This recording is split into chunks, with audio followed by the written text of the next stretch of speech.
Hello class 12th students. तो देखिए बढ़ते बढ़ते हम आ गए तीसरे अध्याय पर। तो आज हम जो लेकर आए हैं आप सभी के लिए, यानी कि जो क्लास 12th के स्टूडेंट्स हैं उनके लिए, उनकी हम बुक लेकर चल रहे हैं, आपकी आरओ जो है हमारे कोर स्टूडेंट्स की।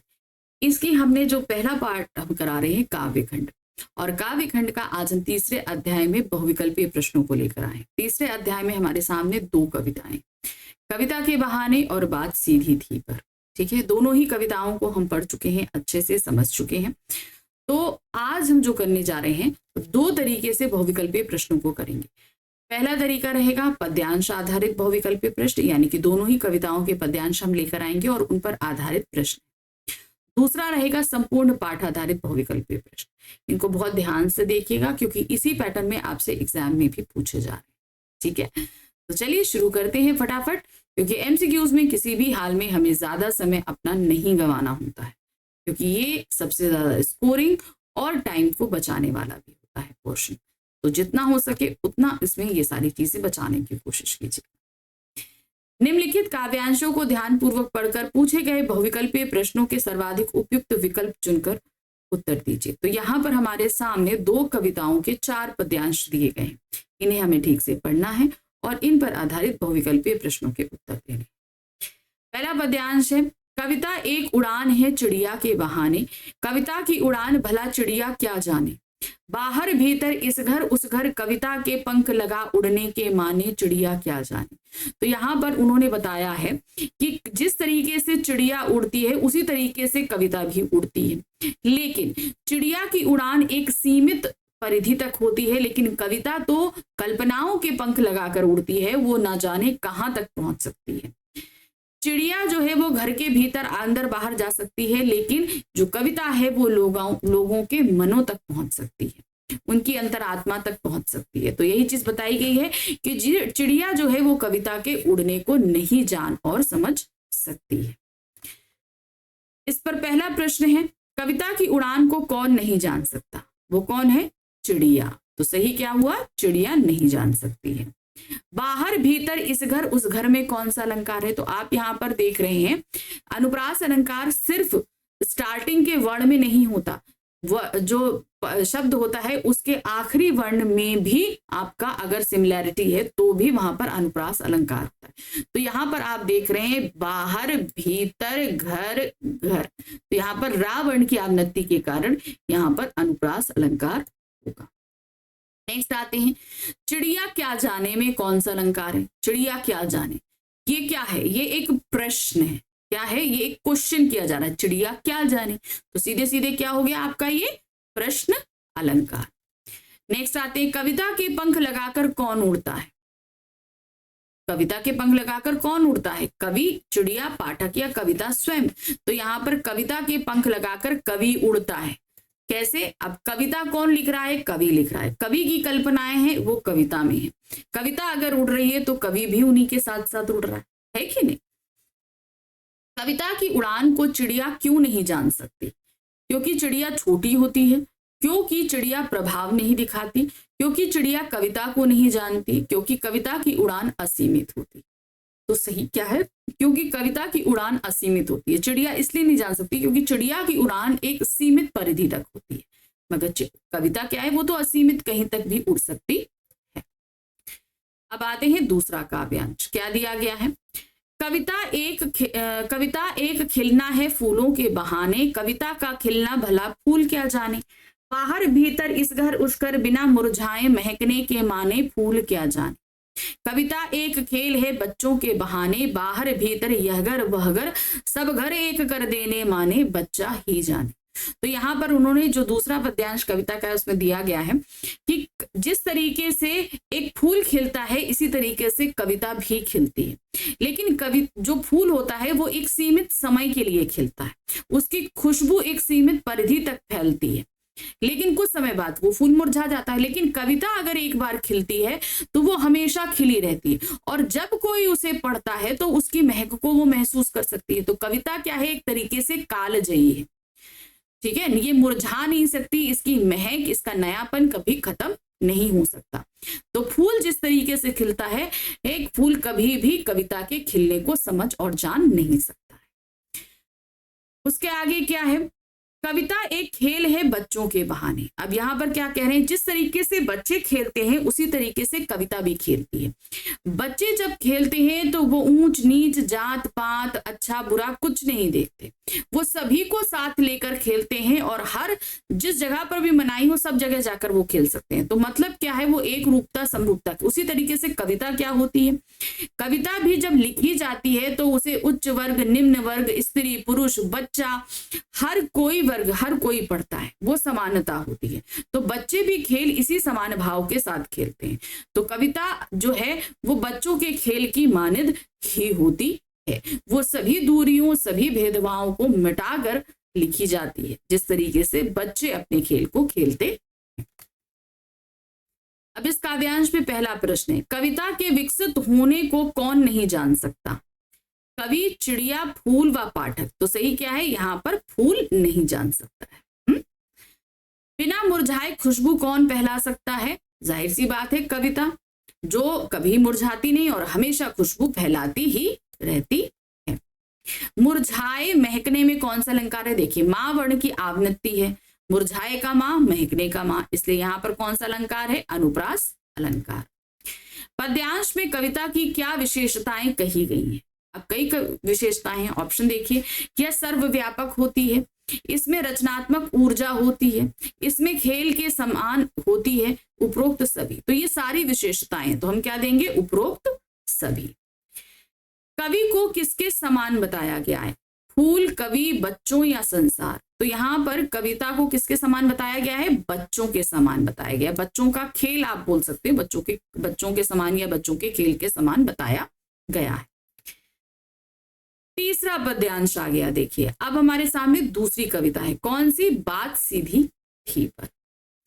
बात सीधी थी पर एक बार भाषा के चक्कर में जरा टेढ़ी फंस गई, उसे पाने की कोशिश में भाषा को उल्टा पलटा, तोड़ा मड़ोरा, घुमाया फिराया कि बात या तो बने या फिर भाषा से बाहर आए, लेकिन इससे भाषा के साथ साथ बात और पेचीदा होती चली गई। अब क्या थे, एक बार हमारे कवि जो हैं वो कविता सुनाने के चक्कर में खड़े हुए मंच पे, लेकिन उन्होंने कहा कि भाई चलो थोड़ा सा भाषा को एक्साइटेड बनाते हैं ताकि लोग हमारी वाहवाही करें। तो उसमें उन्होंने बहुत सारे अलंकारिक शब्दों को, बहुत सारे मुहावरों को, लोकोक्तियों को, क्लिष्ट शब्दों को भरते हुए चले गए। लोगों को पसंद तो आ रही थी, लेकिन कहीं ना कहीं वो बात यानी कि वो कविता का केंद्रीय भाव कहीं इधर से उधर हो गया, यानी कि जो बात कहने के लिए वो स्टेज पर खड़े हुए थे वो उससे हटकर ना जाने कहां चले गए। और ये सारा चीज हुई किसमें? भाषा के चक्कर में। भाषा को कुछ ज्यादा अलंकारित करने के लिए, ज्यादा सुंदर दिखाने के लिए उन्होंने जिस विधि का इस्तेमाल किया उसके चक्कर में वो भाषा की तरह घूमते रह गए। फिर उन्होंने कोशिश करी कि चलो भाई अपने शब्दों को आसान करते हुए जिस बात को हम कहने खड़े हुए थे वहां तक हम वापस आए, लेकिन इन्होंने बहुत कोशिश करी कि भाषा को थोड़ा सीधा करते हुए हम वापस आए, लेकिन वो नहीं हो पाया। एक बार भाषा जो उलझ गई सो उलझ गई। कवि की बात किसके चक्कर में बुरी भसी? पाठकों के, लेखन के, भाषा के या लिपि के। तो उन्होंने भाषा को ज्यादा अलंकारिक बनाने के चक्कर में उनकी बात बुरी फंस गई। बात सीधी थी पर में कवि ने किस पर बल दिया है? इस पूरी ये जो कविता है बात सीधी थी, इसमें किस बात पर बल दिया?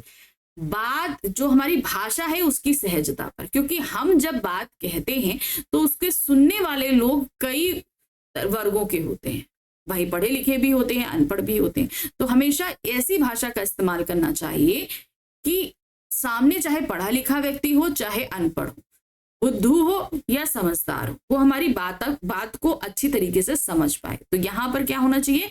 बात की, भाषा की सहजता पर उन्होंने बल दिया। ऐसी भाषा इस्तेमाल करिए, ऐसे शब्दों का इस्तेमाल करिए कि आसानी से सबको समझ में आ सके। भाव समझाने के लिए कवि ने क्या किया? अब चूंकि बात तो उलझ चुकी थी, अब जिस बात को कहने के लिए खड़े हुए थे वहां तक वापस आने के लिए उन्होंने क्या किया? भाषा को उल्टा पुल्टा, भाषा को तोड़ा मरोड़ा, भाषा को घुमाया फिराया या उपरोक्त सभी। तो सही क्या, उन्होंने ये सारे काम किए कि किसी तरीके से वो जो मेन भाव था वहां तक वो वापस आ जाए। कवि के भाव किसी को समझ में क्यों नहीं आ रहे थे? अब जो जो बात, जो फीलिंग्स कहने के लिए वो खड़े हुए थे, वो किसी को समझ में नहीं, सब लोग उनकी भाषा को सुन रहे थे और वाहवाही कर रहे थे। लेकिन भाई कोई भी बात जो होती है वो मेन अर्थ में होनी चाहिए, अर्थ किसी को समझ में क्यों नहीं आ रहा था? रीजन क्या था? कविता के अच्छे ना होने के कारण, भाषा के जटिल होने के कारण, भाषा के सरल होने के कारण, भाषा में अत्यधिक मुहावरे होने के कारण। तो यहाँ पर किसी को समझ में इसलिए नहीं आ रही थी क्योंकि भाषा में जो शब्द इस्तेमाल किए गए थे वो काफी जटिल थे। भाषा के साथ तोड़ मरोड़ करने का क्या परिणाम होता है? भावों की अभिव्यक्ति ठीक से स्पष्ट नहीं हो पाती। मतलब हम बात जो कह रहे हैं, हमारे जो भाव हैं, जो फीलिंग्स हैं, वो ठीक से व्यक्त नहीं हो पाती। भाषा में सरलता और सहजता का गुण विकसित हो सकेगा। भावों और अभिव्यक्ति में एकता आएगी। भाषा अपने भावों को स्पष्ट कर पाएगी। तो सही क्या है? पर भावों की अभिव्यक्ति ठीक से स्पष्ट नहीं हो पाएगी। मतलब हम जो कहना चाहते हैं वो सामने वालों को ठीक से समझ में नहीं आएगी। अब हम आ गए पद्यांश संख्या 4 पर। क्या दिया है? सारी मुश्किल को धैर्य से समझे बिना मैं पेज को खोलने की बजाय उसे बेतरह कसता चला जा रहा था, क्योंकि इस करतब पर मुझे साफ सुनाई दे रही थी तमाशबीनों की शाबाशी और वाहवाह। आखिरकार वही हुआ जिसका मुझे डर था। जोर जबरदस्ती से बात की चूड़ी मर गई और वह भाषा में बेकार घूमने लगी। तो यहाँ पर उन्होंने भाषा को जो है एक पेज के माध्यम से बताया। पेज अपनी चूड़ी के कारण टाइट होता है। अगर उसकी चूड़ी मर जाए तो वो घूमता रहेगा, टाइट तो होगा नहीं। उसी के माध्यम से उन्होंने यहाँ पर बहुत अच्छी तरीके से समझाया। क्या कहते हैं? जब मैं बात को कह रहा था और किसी को इस बात समझ में नहीं आ रही थी तो मैंने धीरज के साथ सारी बातों को समझा। मैंने सोचा कि मैं पेज की तरह अपनी बात को वापस वहां तक ले जाऊं, लेकिन वापस ले जाने के चक्कर में मैंने गलत कर दिया। मैं उसको और कसता चला गया। मतलब क्या हुआ? वापस लाने की बजाय मैं उसमें ऐसे भावों को, ऐसे जटिल शब्दों को और भरता चला गया कि बात सुलझने की बजाय और उलझती चली गई। अब ये सारा काम इसलिए हो रहा था क्योंकि सामने जितने भी लोग बैठे थे मेरे इन भाषा, इन कठिन शब्दों को बहुत ही इंजॉय कर रहे थे और ताली बजा रहे थे। उनको अर्थ भले समझ में ना आए, लेकिन उन्हें सुनने में इतना अच्छा लग रहा था कि वो जो है वाहवाही कर रहे थे। और मैं क्या किया? मैं जोर जबरदस्ती से, यानी कि बार बार अपनी बात पर पहुंचने के लिए मैं कोशिश कर रहा था और वही हुआ। मेरे बात का मतलब ही खत्म हो गया। अर्थात जिस तरीके से पेज की चूड़ी खत्म हो जाती है उसी तरीके से मेरी बात का मतलब बेकार हो गया और मेरी जो भाव है वो भाषा में बेकार घूमने लगी। अब देखिए पद्यांश क्या है। सरलता पूर्वक काम कर, पद्यांश में कवि क्या सलाह दे रहा है? सरलता पूर्वक काम करने की, लोगों के अनुसार काम करने की, धैर्य पूर्वक सरलता से काम करने की या सरलता से काम करने की। तो यहाँ पर क्या है? धैर्य पूर्वक, यानी कि किसी भी बात को पहले इत्मीनान से सोचिए और फिर उसके बाद ही उसमें आगे बढ़िए। पेज को खोलने की बजाय कसने से क्या आश्रय है?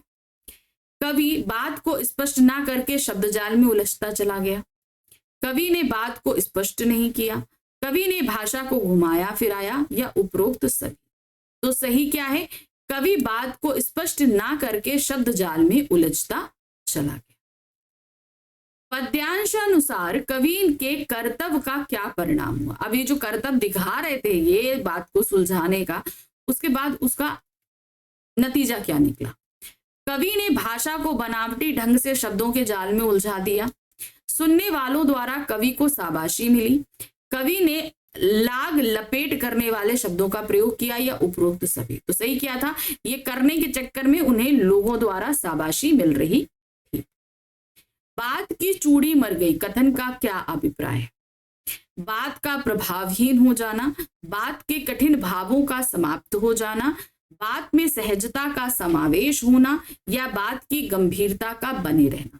तो क्या हुआ था? जो बात वो कह रहे थे उसका कोई भी प्रभाव पड़ ही नहीं रहा था, किसी को कुछ समझ में नहीं आ रहा था। तो क्या हो गई थी? बात प्रभावहीन हो गई थी। कवि को किस बात का डर था? उसकी बात श्रोता पर अपेक्षित प्रभाव नहीं डाल पाएगी, यानी कि वो अपनी बात कहने के लिए जो सोच रहा था कि इतना प्रभाव, इतना मेरी बात का इतना इम्पैक्ट पड़ना चाहिए, वो इतना इम्पैक्ट पड़ा नहीं। उसकी बात दबा दी जाएगी, उसकी बात समाज में स्थान प्राप्त कर पाएगी या उपरोक्त में से कोई नहीं। तो क्या उसे किस बात का डर था कि उसकी बात श्रोता पर अपेक्षित प्रभाव नहीं डालेगी, यानी कि जो अपेक्षा वो कर रहा था, जो एक्सपेक्टेशन रख रहा था कि ये प्रभाव डालेगी, वो प्रभाव नहीं डाल पाएगी। चलिए यहां से अब हमारे पास शुरू हो रहा है संपूर्ण पाठ आधारित प्रश्न, यानी कि पूरे अध्याय से आधारित, यानी कि दोनों कविताओं से आधारित हमारे पास प्रश्न आएंगे। कविता के बहाने कविता में किसके बारे में बात की गई है? कवि के, कविता के लेखन के, या कविता और बच्चों के? तो हम इस पूरी कविता में कविता की ही बात कर रहे हैं, चाहे हम वो फूल के माध्यम से हो, चाहे हम बच्चे के माध्यम से हो, चाहे यहाँ पर हमने और कई माध्यमों से बात करी, ठीक है ना। तो उन्होंने जो बताया कि चिड़िया के माध्यम से, फूल के माध्यम से, बच्चों के माध्यम से, तो जिन भी माध्यम से वो, लेकिन कविता की ही बात वो कर रहे हैं। कविता की उड़ान और चिड़िया की उड़ान में क्या फर्क होता है, क्या है, चलिए देखते हैं। चिड़िया की उड़ान की, देखिए यहाँ पर क्या, चिड़िया की उड़ान की एक सीमा होती है, मगर कल्पनाओं के सहारे उड़ने वाली कविता की कोई सीमा नहीं, यही चीज थी ना। तो देखिए चिड़िया की उड़ान की एक सीमा होती है, मगर कविता की उड़ान की कोई सीमा नहीं। चिड़िया की उड़ान की एक सीमा नहीं होती, मगर कविता की उड़ान की कोई सीमा होती है। चिड़िया की उड़ान और कविता की उड़ान एक समान होती है। चिड़िया की उड़ान की ऊंचाई कविता के उड़ान से अधिक होती है। तो सही क्या है, ऑप्शन नंबर 1। चिड़िया की उड़ान की एक सीमा होती है, मगर कविता की उड़ान की कोई सीमा नहीं। नेक्स्ट है, कवि किसके सहारे देश और समय की सीमाओं से के परे भी अपनी सोच को उड़ा सकता है? अपनी कविताओं के, अपनी रचनाओं के, अपनी कृतियों के, या अपनी कल्पनाओं के? तो सही क्या है, अपनी कल्पनाओं के। कविता की शक्ति दिखाने के लिए कवि ने किन उदाहरणों का सहारा लिया है? अब कविता की शक्ति दिखाने के लिए वो कौन से उदाहरण ले रहा है? चिड़िया का उड़ना, बच्चों का खेलना, फूलों का खिलना, या उपरोक्त सभी? उन्होंने चिड़िया, सारे उपादान लिए, चिड़िया लिया है, यहाँ पर उन्होंने बच्चे लिए हैं और फूल लिए, इन तीनों के माध्यम से उन्होंने कविता की शक्ति को बताया है। तो सही क्या होगा, उपरोक्त सभी। नेक्स्ट आते हैं, कविता के पंख किसका प्रतीक है? चिड़िया की उड़ान के, चिड़िया की कल्पनाओं के, कवि की आशाओं के, या कवि की रचनाओं के? तो यहाँ पर कविता के पंख कवि की कल्पनाओं का प्रतीक है। भाई कविता कैसे लिखी जाती है, कवि की कल्पनाओं से लिखी जाती है। तो यहाँ पर कविता के पंख क्या हुए, वो कवि की कल्पनाएं। बात सीधी थी पर कविता के अनुसार एक अच्छी कविता बनाने के लिए क्या जरूरी होता है? सभी जगह पर कविता का प्रदर्शन करना, सभी सही भाषा का प्रयोग करना, सही शब्दों का प्रयोग करना, या सही जगह पर सही भाषा या शब्दों का प्रयोग करना? तो इन्होंने क्या कहा, बात सीधी थी पर कविता के अनुसार एक अच्छी कविता बनाने के लिए सही भाषा और सही शब्दों का, यानी कि एकदम सहज भाषा, जो लोगों को आसानी से समझ में आ सके, ऐसे शब्दों और भाषा का इस्तेमाल करना चाहिए। प्रश्न संख्या 7 है, बात को सही करने व भाषा को सरल बनाने के चक्कर में कवि ने कविता में क्या किया? कविता को थोड़ा बदलाव लाया, कविता के शब्दों में थोड़ा बदलाव लाया, कविता के अर्थ में थोड़ा बदलाव लाया, या कविता के वाक्यों में थोड़ा? अब चूंकि उनकी बात तो उलझ चुकी थी, अब वो सोच रहे मेन भाव तक पहुंचे, तो वो थोड़े थोड़े शब्दों को बदल रहे थे। क्या कर रहे थे, शब्दों को बदल रहे थे। तो सही था, कविता के शब्दों में थोड़ा बदलाव ला रहे थे। नेक्स्ट आते हैं, शब्दों में थोड़ा बदलाव कर कविता को ठीक करने के चक्कर में भाषा कैसी हो गई? अब वो ठीक तो कर रहे थे, पर क्या ठीक हो पाई थी? नहीं हो पाई थी ना। तो क्या हो, और अधिक सरल हो गई, और अधिक सीधी हो गई, और अधिक जटिल हो गई, या और अधिक शुद्ध हो गई? तो क्या हुआ था, उसे सरल करने के चक्कर में जब वो शब्दों को बदल रहे थे, तो भाषा और अधिक जटिल हो गई थी। प्रश्न संख्या 9 है, बनावटी भाषा के कारण कविता कैसी हो गई? प्रभावशाली व उद्देश्यहीन, प्रभावहीन और उद्देश्यहीन, आकर्षक व उद्देश्यपरक, आकर्षक व उद्देश्यहीन। अब देखिए, उसने अपना प्रभाव भी खो दिया था और अपना उद्देश्य भी खो दिया था। तो क्या हो गई थी, प्रभावहीन और उद्देश्यहीन हो गई थी। नेक्स्ट आते हैं प्रश्न संख्या 10, अंत में कविता क्या बनकर रह गई? प्रशंसा का एक समूह मात्र, वाक्यों का एक समूह मात्र, शब्दों का एक समूह मात्र, या अर्थ का एक समूह मात्र? तो वो सिर्फ शब्द ही तो रह गए थे। उसने अपना अर्थ खो दिया था, प्रभाव खो दिया था, उद्देश्य खो दिया था। तो क्या रह गया था, सिर्फ शब्दों का एक समूह मात्र बनकर रह गई। तो यहाँ खत्म हुआ हमारा ये अध्याय जिसका हम करा रहे थे आपको मल्टीपल चॉइस क्वेश्चंस। तो इसी तरीके से हम आपको फटाफट सारे एमसीक्यूज करा देंगे, फिर उसके बाद आगे हम बढ़ेंगे वर्णनात्मक प्रश्नों की तरफ। तो देखते रहिए, लेकिन साथ ही साथ सब्सक्राइब, लाइक और शेयर, कमेंट भी करिए, क्योंकि आपके ये कमेंट्स हमें बताएंगे कि आपको किस तरीके की प्रॉब्लम्स हो रही हैं या कहीं पर कोई क्वेरीज हैं, तो उन्हें आप कमेंट्स के माध्यम से पूछ सकते हैं, जिन्हें मैं रेगुलर बेसिस पे आप सभी को उत्तर देती हूँ।